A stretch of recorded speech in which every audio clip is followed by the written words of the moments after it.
Hi, I'm Tim Roselle. In my time volunteering at the Lexington Public Library, I've learned a lot about the Hispanic community in Lexington and in America as a whole. Primarily, I've learned about the hurdle that is ESL teaching in this country.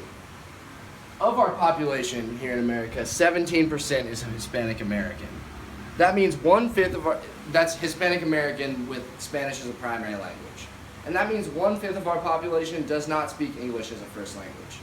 And of those 17%, 26.2% live in poverty, which means they don't have access to the level of education that would be required to properly integrate someone into an American society. The biggest hurdle I feel like for these students is just the fact that they don't have teachers who know their language well enough to teach them in a way they understand.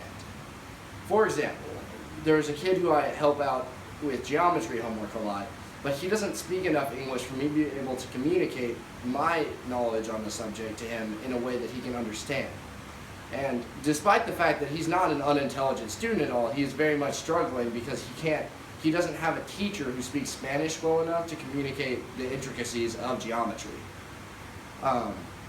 This is definitely a big challenge in America, and I think that it's kind of our duty as a society to help people who are coming to this country feel a part of the country by integrating them into our actual school system.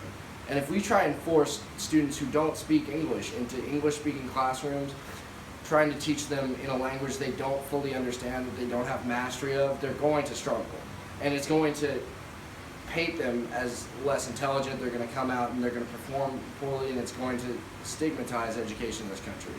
So I think really that the ability to create more ESL teachers would be a huge step for this country in terms of overcoming the hurdle of racial inequality.